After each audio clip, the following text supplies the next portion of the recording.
সবাইকে শারদীয়ার প্রীতি, শুভেচ্ছা আর অভিনন্দন জানিয়ে একটা ছোট্ট বার্তা এই সমাজের জন্য। আমরা নিজেদেরকে মানুষ বলি, কিন্তু আমাদের সেই মান আর হুঁশ আছে কি? একটা পুজো করার জন্য একটা ক্লাব লক্ষ লক্ষ টাকা ব্যয় করে, কিন্তু কিছু মানুষ আমাদের মতনই আছে যারা রাস্তায় ঘোরে, স্টেশনে পড়ে থাকে। আমার যেরকম একটি বৃদ্ধাশ্রম আছে, তো অনেক বৃদ্ধ বৃদ্ধাকে দেখি তাদের ছেলেমেয়েরা ঘর থেকে বের করে দেয়। তারা আমার কাছে আসে যে বাবা আমার কিছু নেই, আমাকে একটু আশ্রয় দেবে। আমি গিয়ে উঠতে পারি না, কেন? অর্থাভাবে।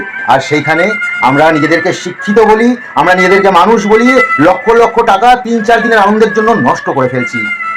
কই কোনো ক্লাবের এই চিন্তা ভাবনা তো আসে না মাথায় যে কিছুটা আমি সেখান থেকে ওই বৃদ্ধ বৃদ্ধাদের জন্য বা ওই রাস্তায় অসহায় পড়ে থাকা মানুষদের জন্য ব্যয় করব।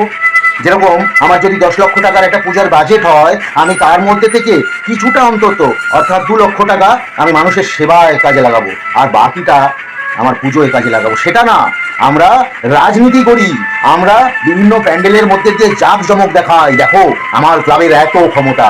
তাহলে এটা কি মনুষ্যত্বের পরিচয়? আমরা কি আদেও মানুষ, না সেই পশুই রয়ে গেলাম, শুধু মানুষের একটা পোশাক বা মোড়ক পরে বসে আছি? একটু ভেবে দেখলে এগুলো আমার কাছে অদ্ভুত একটা ব্যাপার দেখায়। তাও দুর্গাপূজা আমাদের রামচন্দ্রও করেছিলেন দুর্গাপূজা, সে প্রয়োজনে তার চক্ষুটাও দিতে পিছপা হয়নি। সেজন্য আমাদের মানুষ আর দেশের নাগরিক হিসাবে একটু যদি চেতনা থাকে, পুজো তো আমরা করবই এবং তাতে আনন্দও করব, সাথে সেই অসহায় মানুষদের পাশে আমরা দাঁড়াবো। এই প্রতিশ্রুতি প্রত্যেকটা ক্লাব, প্রত্যেকটা পুজো কমিটিকে নিতে হবে। তাহলেই আমাদের এই সোনার বাংলা আর এই ভারতবর্ষ পৃথিবীর শ্রেষ্ঠ স্থানের অধিকারী হবে। তবেই তো আমরা সনাতনী বলে নিজেদেরকে দাবি করতে পারবো, তাই না? রাধে রাধে।